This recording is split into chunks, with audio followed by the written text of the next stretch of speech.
Bien, vamos a dar inicio a nuestro análisis de este 22 de mayo del año 2013. En el marco de lo internacional, quisiera hacer referencia a tres noticias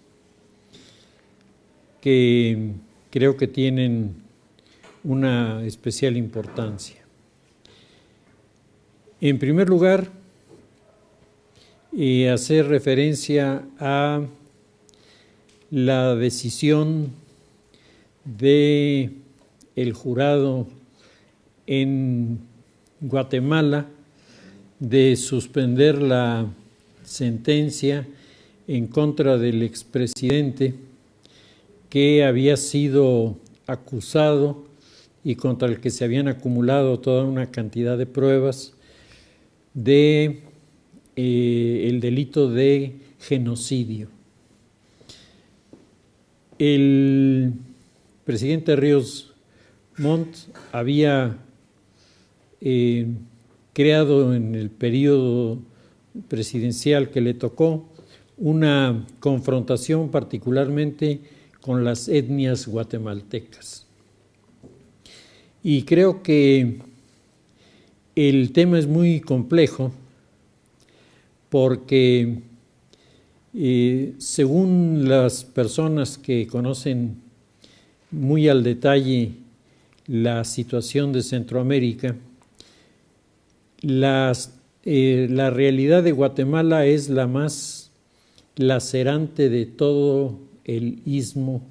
centroamericano. Platicando con un representante de Naciones Unidas en Centroamérica, él me decía que el caso de Guatemala es verdaderamente trágico porque Guatemala tiene muchísimos recursos. Guatemala no es un país miserable, un país en el cual la gente estuviera condenada a vivir en la miseria. Dice que es exactamente al revés, que tal vez de los países centroamericanos sea el que más recursos tiene, pero es el país en donde la corrupción reina por todos lados y se han formado bloques oligárquicos que se adueñan de las áreas estratégicas y en muchos casos ni siquiera las están haciendo funcionar de manera plena en su beneficio, sino simplemente las tienen capturadas sin darle ninguna utilidad. Por otro lado, me decía este funcionario, el problema principal de Guatemala es la rivalidad que hay entre los habitantes del país. Hay una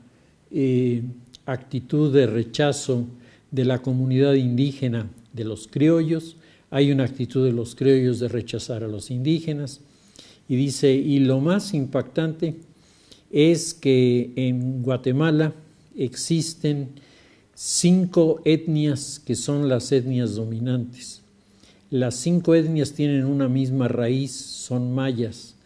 y sin embargo la característica de estas etnias es el odio que se tienen entre ellos. Dice, entonces, es un país en donde todo es división, todo es intereses que están amarrados por abajo y sobre los cuales muy difícilmente se puede lograr alguna acción de mejora. Me comentaba también que cuando él llegó a Guatemala, le tocó precisamente el momento en el que los núcleos indígenas intentaban reivindicar muchos de sus derechos, pero estaban manejados por dirigentes indígenas que se habían afiliado a las ideas del marxismo y que en cierta forma tenían, si no asesoría, cuando menos ayuda de parte de la embajada rusa, que de esa manera creaba un clima de controversia y confrontación en el que estaban involucrados, entre otros, algunos de los actuales dirigentes de los indígenas que hacia el exterior tienen una presencia y una imagen de fuerza y de liderazgo, pero si vamos a la realidad de Guatemala, pues el resultado es totalmente diferente. El escenario de la época del presidente Ríos Montt fue un escenario de violencia desencadenada en la que el gobierno constituyó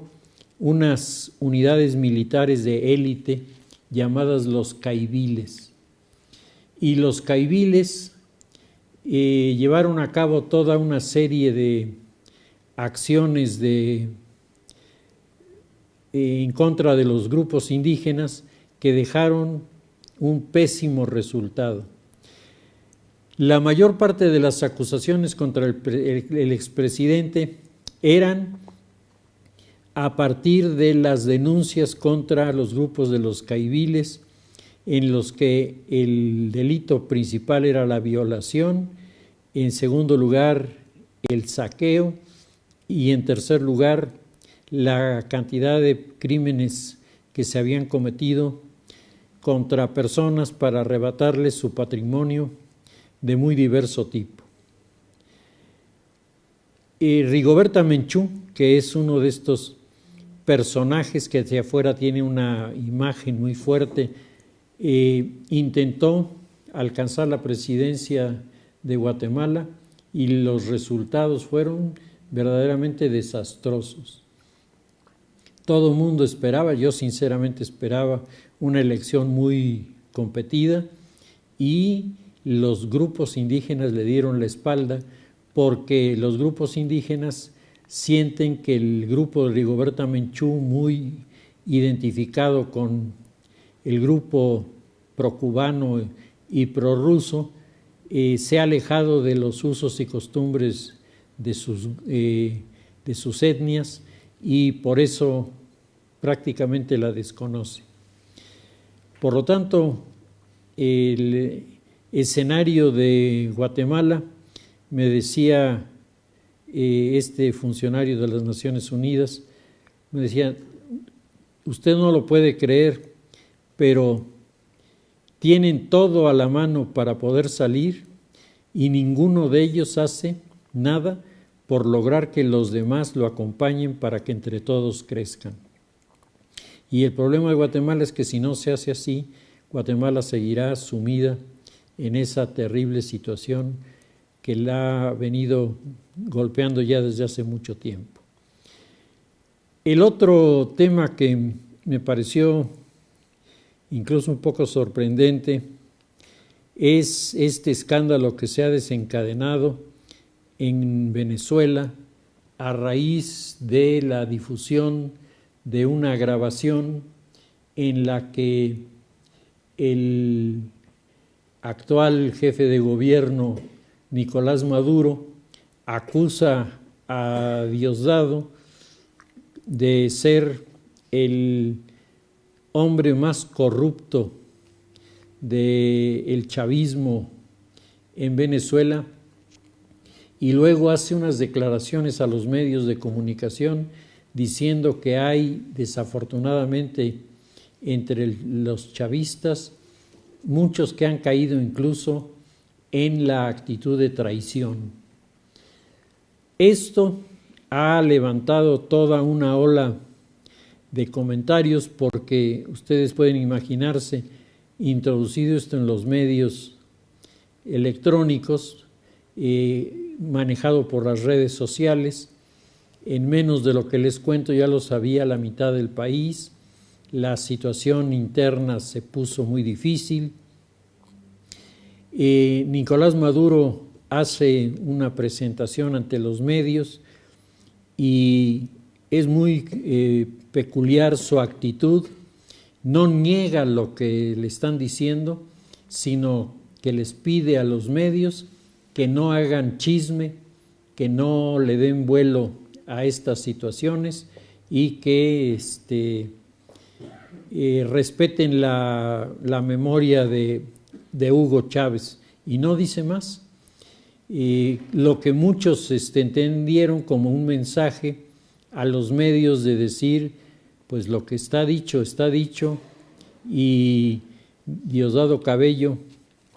no puede seguir usufructuando el tema del apoyo a Chávez cuando los datos demuestran que hay un mal manejo de muchas, de todas las cosas que se le habían encargado y que le habían dejado, le han dejado utilidades verdaderamente significativas. El tema vuelve a tirar gasolina sobre la hoguera porque parecía como que Maduro había logrado, después de mucho, asentar los ánimos, tranquilizar a la gente, darse un respiro y darse un espacio para mantener su liderazgo, y le toca este escándalo que en lo particular creo es de los más difíciles de asumir, porque los dos personajes que todo mundo identifica en Venezuela como los seguidores de Hugo Chávez son precisamente Maduro por un lado y Cabello por el otro. El que ahora se encuentren en esta situación y Maduro reconozca que hay corrupción dentro del chavismo y que esta corrupción ha sido introducida por uno de los funcionarios más importantes de su gobierno, no cabe duda que tal vez se eleve la imagen de Maduro ante ciertas personas, pero el chavismo como entidad me parece que queda bastante afectado por estas circunstancias. Por otro lado, el movimiento opositor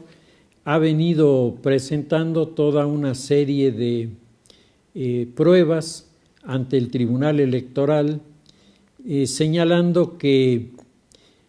el tribunal tiene la obligación de investigar cada uno de estas denuncias, y mientras todas las denuncias no queden resueltas,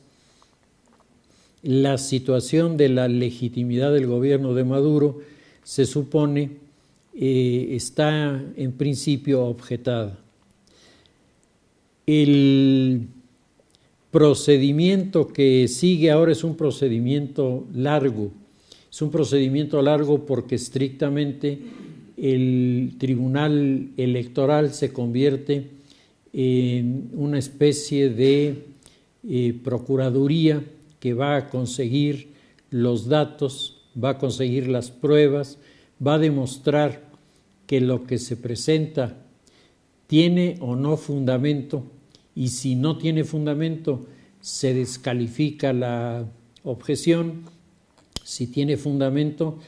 se persigue el delito electoral, e incluso, según dice Capriles, varios de los delitos que están ahí tipificados en el Código Electoral de Venezuela podrían ser castigados incluso con cárcel, además de multas verdaderamente muy elevadas. Sin embargo, el tema lleva su tiempo y todo parece indicar como que los núcleos políticos alrededor de la figura de Capriles, una de dos: o convencieron a Capriles de que deje que el tiempo transcurra, convencidos de que la situación económica de Venezuela se encuentra en una crisis de la que no va a poder salir de manera fácil,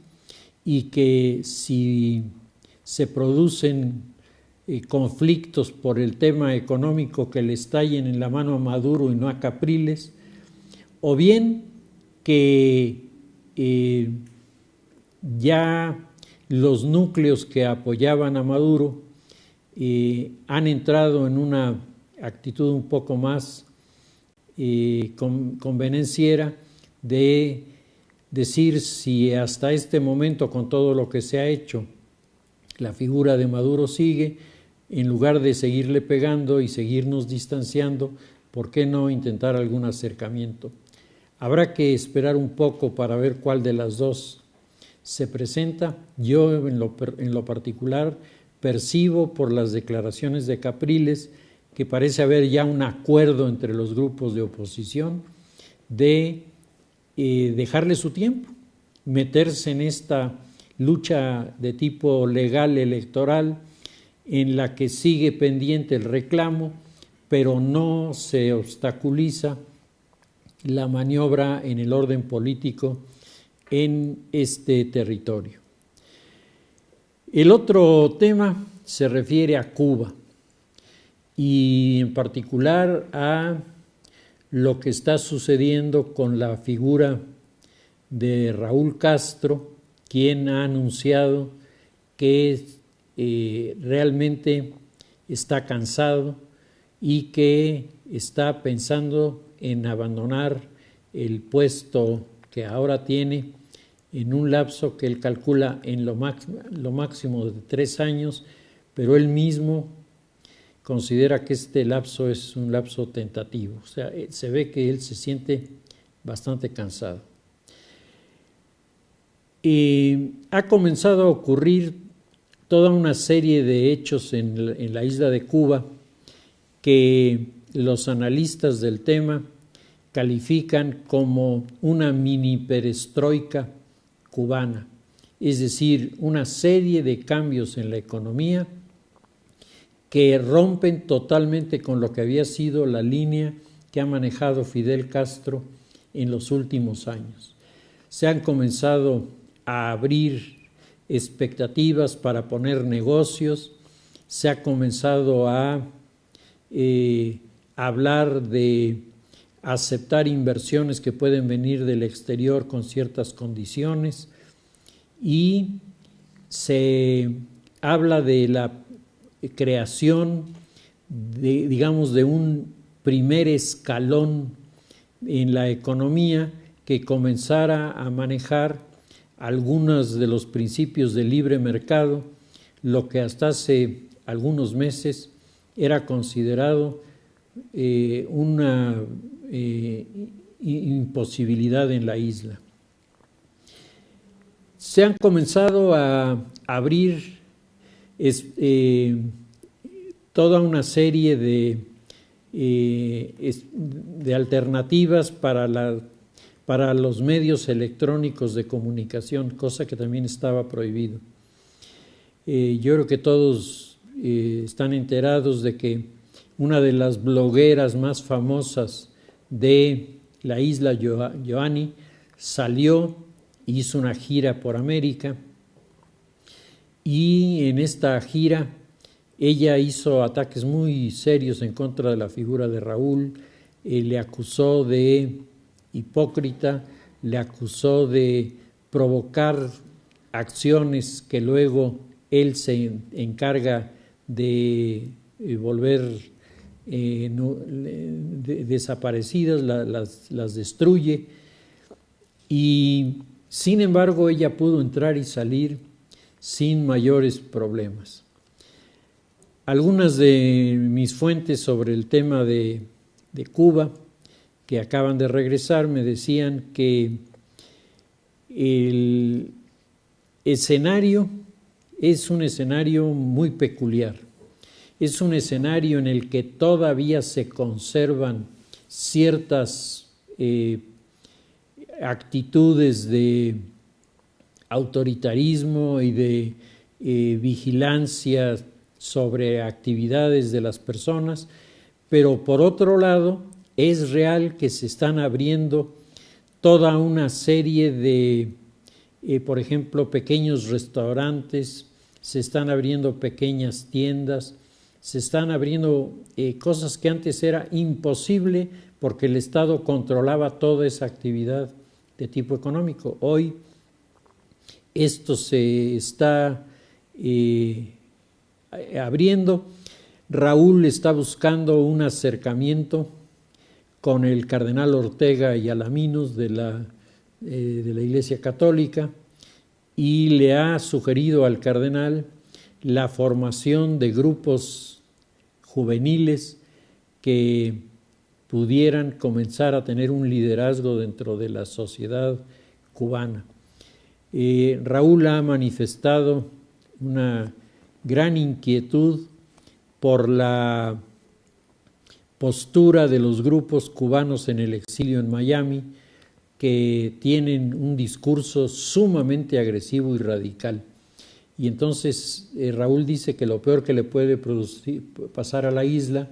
es que la transición, ya él comienza a hablar de una transición, que la transición se vaya a dar con la línea de los exiliados, lo que sería para la isla verdaderamente traumático. La Iglesia ha tomado la palabra de Raúl y han llevado a cabo en la semana pasada un encuentro internacional de una organización que se llama Phoenix. Esta es una organización que se dedica a impartir cursos de liderazgos juveniles. Se hizo la cita sobre un tema que además es un tema muy particular, el tema de la bioética. Se abrió el curso de bioética, se invitó a 400 médicos cubanos para que asistieran con todo el evento pagado. El cardenal Ortega y Alaminos consiguió de empresarios mexicanos el financiamiento para los 400 médicos de Cuba, que de otra manera no tenían manera de asistir, y el evento transcurrió sin ningún problema. Curiosamente, me comentaba uno de los organizadores del evento, el permiso para la reunión lo tiene que dar la Secretaría de Asuntos Eclesiásticos, que no depende del gobierno, sino depende del partido. Entonces, dice, pues tuvimos que ir a pedir el permiso para la reunión. Dice, nos recibió una señora ya mayor, con una actitud muy poco agradable, una actitud dura. Dice, y después de que le expusimos, con mucha ironía les dijo, bueno, yo les doy el permiso si ustedes me traen una carta de Raúl Castro diciendo que se puede. Entonces fueron, el cardenal Alaminos, Ortega y Alaminos les consiguió la carta, regresaron con la carta, dicen que la mujer puso una cara de sorpresa y molestia simultáneamente y les dijo, bueno, esto quiere decir que o les doy la autorización o acabo en pijamada. Entonces se quedaron, no supieron qué cosa quería decir esto y le preguntaron al cardenal Ortega, oiga, ¿qué quiere decir en pijamado? Porque la señora dice, pues es que Raúl, dice, ya tiene a 3 de los dirigentes del partido en arresto domiciliario. Dice, y entonces el arresto domiciliario, por obligación, la persona tiene que estar en pijama. Entonces, por eso les ponen en pijamados. Dice, ya van 3, uno del Ministerio del Interior, una de las gentes de la línea ideológica del partido y otro fulano que era el encargado de atender las cuestiones de la apertura o no apertura de negocios. Los 3 están ya empijamados. Y esto se está produciendo además sin grandes escándalos, sin muchas demostraciones y manifestaciones externas, pero está ocurriendo en la isla. Y a mí me parece que esto es interesante porque normalmente cuando se habla de la isla de Cuba y la posibilidad de una desaparición del gobierno, todo el mundo piensa en hechos violentos y sangrientos. Y tal pareciera como que se está intentando crear una alternativa diferente. Habrá que ver finalmente si este asunto les funciona o no les funciona. Finalmente, sobre el tema de lo internacional, comentario muy rápido. Hay una nota pequeñita que a mí me llama la atención lo pequeño de la nota y lo importante de la misma, en donde se hace alusión a una declaración del Papa Francisco, en donde el Papa Francisco dijo que la Iglesia debería abandonar las actitudes de cerrazón y de rechazo de muchas cosas, que la novedad siempre vuelve a la gente temerosa, pero que la única manera de que la Iglesia viva en contacto con el mundo al que tiene que servir es con la mente abierta y con la actitud de oír a los demás. Esto me parece que va a provocar toda una serie de rebotes, porque hay sectores que estarán felices de esta declaración y gente que comenzará a torcer el gesto porque el Papa está asumiendo una actitud que le pone más en sintonía con el mundo en el que vivimos y lo pone menos en conflicto con muchas de las realidades que desde la perspectiva de la cerrazón, pues indiscutiblemente era punto necesario de fricción y de confrontación. Nosotros tuvimos aquí la visita de el cardenal presidente del Consejo Pontificio para la Cultura, el cardenal Gianfranco Ravasi,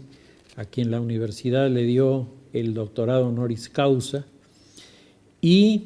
el tema del doctorado es el diálogo. El cardenal Ravasi es una de las figuras importantísimas en la gestión del pontificado del Papa Francisco, y el cardenal, en una plática que tuvo en la Ciudad de México, decía delante de su auditorio que durante mucho tiempo se tuvo la idea de que el diálogo significaba decir: yo que tengo la verdad y la razón, vengo a oírte a ver qué me tienes que decir. Dice, y eso no es el diálogo. El diálogo es: yo que tengo una identidad y tengo unos principios, vengo a oír cuál es tu identidad y cuáles son tus principios para que entre los dos intentemos entendernos.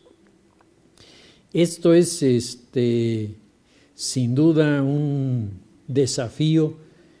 sobre todo para mentalidades terriblemente conservadoras que tenemos en muchos lugares, pero particularmente en México, a las que les cuesta un trabajo monumental el entender que el otro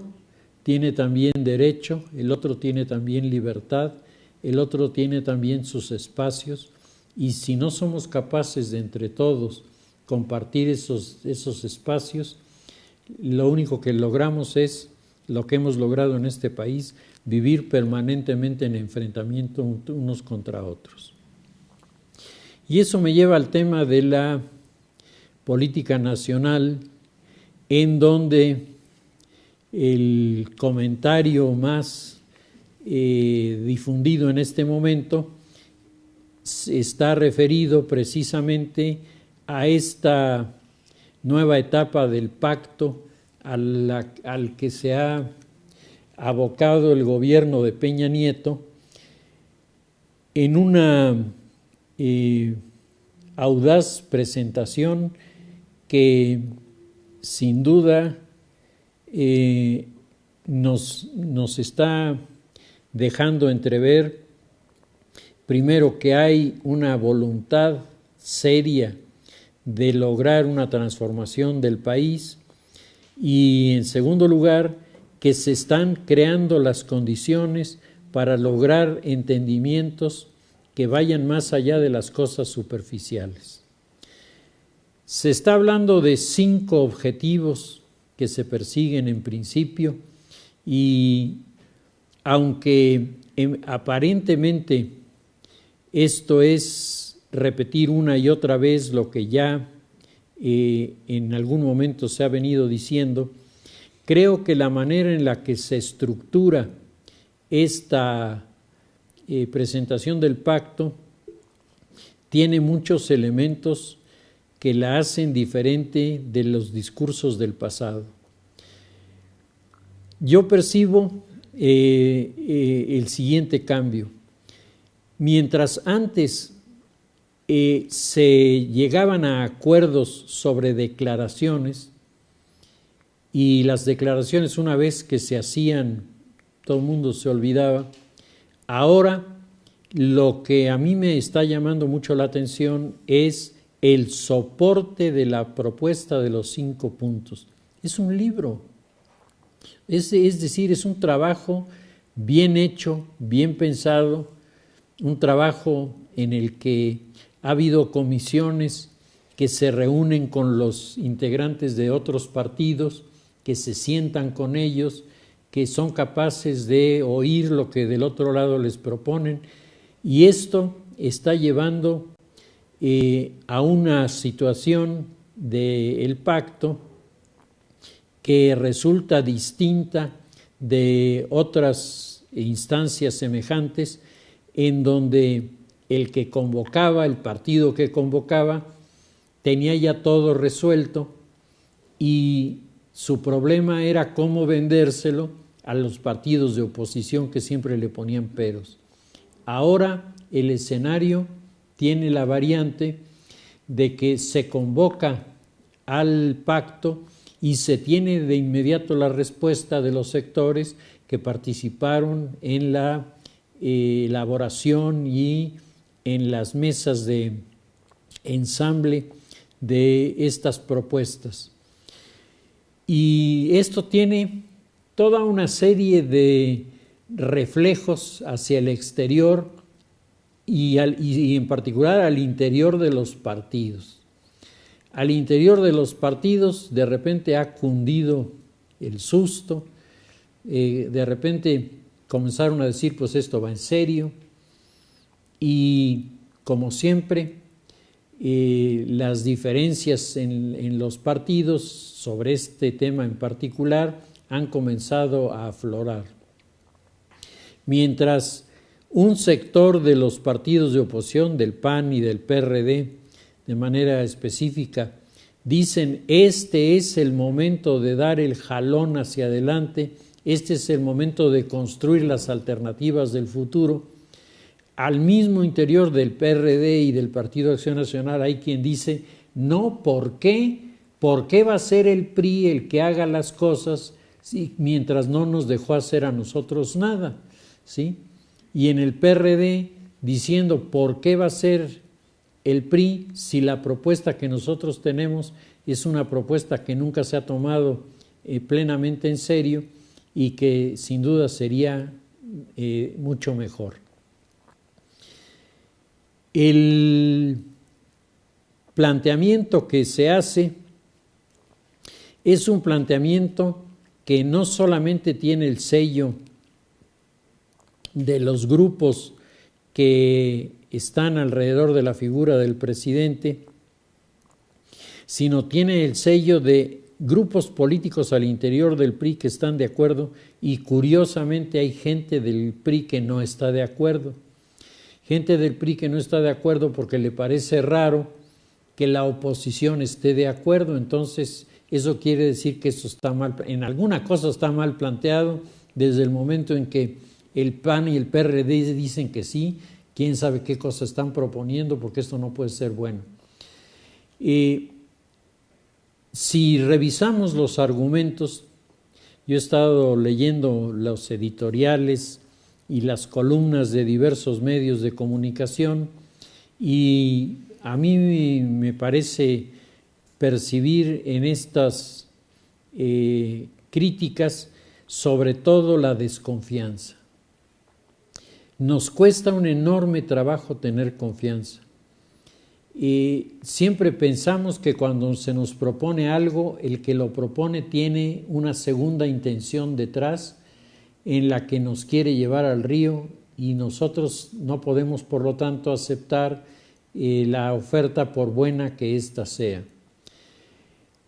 Y seguimos cerrados a la idea de que tenemos que construir entre todos y seguimos muy obsesionados con la visión de que si las cosas no se hacen como a nosotros nos gusta, entonces no se hará nada. Y el escenario en la política internacional está girando cada vez más rápidamente hacia una transformación de los mercados, una transformación de las áreas industriales, que si nuestro país es capaz de entender la dinámica de estas transformaciones y es capaz de posicionarse ante estos desafíos de manera correcta, yo pienso que esto puede, en un tiempo relativamente corto, dar el gran jalón hacia adelante. Y estoy convencido de que muchas de las oposiciones que se están haciendo al pacto van en este sentido. Hay el temor de que se apruebe esto, de que se hagan las modificaciones, la economía mundial comience a jalar, el país comience a irse para arriba y el PRI diga, esto lo hemos hecho nosotros. Y yo me pregunto, bueno, ¿y qué es preferible? ¿El que el país crezca y se abran oportunidades independientemente de quién diga que lo hizo? ¿O que estemos todos fastidiados con la conciencia de eso sí, lo hicimos entre todos? O sea, qué bien nos salió el subdesarrollo, ¿sí? Qué bien nos está saliendo la falta de entendimiento. Yo creo que ya llevamos muchos años de jugar con esas cartas y los resultados son malísimos, malísimos. El país no crece, estamos empantanados, el tema de los sueldos se vuelve cada vez un tema de mayor debate. Tenemos una problemática de orden socioeconómico verdaderamente serio, con un porcentaje altísimo de nuestra sociedad, como para no preguntarnos si no ya llegó el momento de dejar en paz nuestras rencillas y nuestras desconfianzas y comenzar de manera más seria a tratar de construir algo que verdaderamente le dé una proyección de mayor alcance a nuestro país. Llama la atención, a mí me inquieta el tema de los maestros frente a este pacto que se está planteando. Mientras en el orden teórico el argumento sobre la educación sigue siendo el argumento, casi la premisa mayor de cualquier silogismo que querramos construir respecto del futuro de este país, ahí nos encontramos con que un sector de los maestros está en una actitud que va desde la molestia por la evaluación hasta la plena rebeldía y el desacuerdo.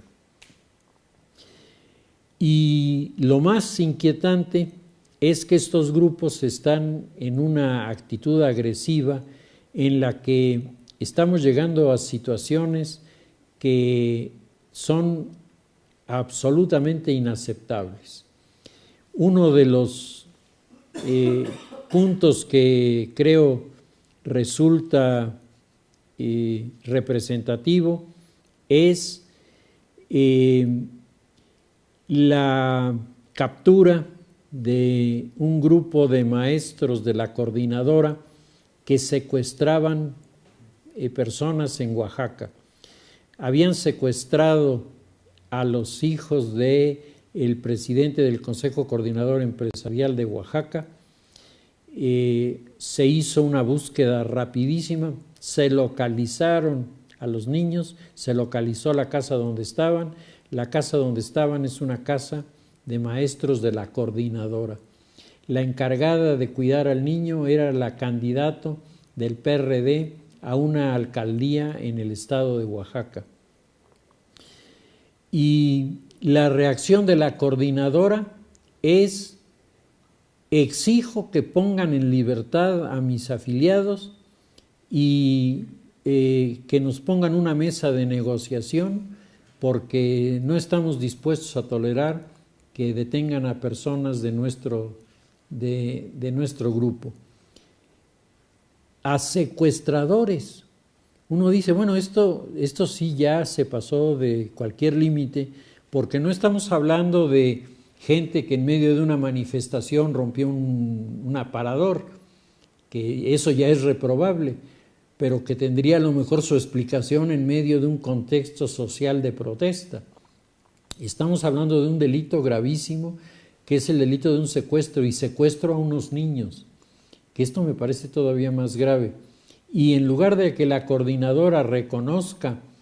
que estas personas se dedican a ilícitos y por lo tanto no los va a respaldar, es exactamente al revés, pone hasta condiciones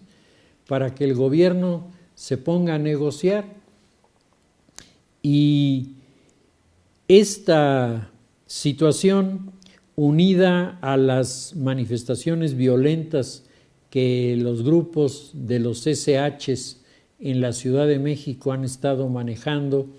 el desafío de los normalistas en Michoacán, que está llegando a situaciones igualmente intolerables, captura de autobuses, destrucción de los mismos, bloqueo de carreteras. Y uno dice, bueno, ¿y cuál es la razón de todo esto? Que no quieren aprender inglés. Esa es la razón por la que hacen todo esto. No hay proporción entre una cosa y la otra. Y se permiten cometer todo tipo de desmanes sin que nadie les vaya a la mano. Y bueno, lo que ha ocurrido en el estado de Guerrero es igualmente serio. Se cometen todo tipo de tropelías y de acciones, y al final la autoridad considera que lo mejor es no detener a la gente, porque si se detiene a la gente va a haber protestas por lo mismo. El país, nuestro país, ha venido del siglo XIX a lo largo del siglo XX tratando de irse acomodando a la aceptación del Estado de Derecho. Es uno de los temas que más trabajo ha costado construir en la realidad mexicana, la aceptación de que vivimos en un Estado de Derecho y por lo tanto todos somos iguales ante la ley y todos tenemos que obedecer la ley para que de esta manera podamos vivir en paz. Esto nos ha costado un trabajo monumental, primero el plantearlo y luego el aceptarlo. Y el Estado de Derecho ha quedado cuestionado por los grupos indigenistas que no aceptan estar bajo la tutela del derecho de un Estado al cual de alguna manera no reconocen como el que los representa, y esto crea toda una zona de turbulencia ya de manera natural, sobre la que se ha puesto poca atención y que me parece que necesita atenderse para crear alternativas de solución. De otra manera, ahí va a surgir un día un chispazo con consecuencias verdaderamente muy serias. Y un sector de los grupos de la izquierda no democrática, que piensan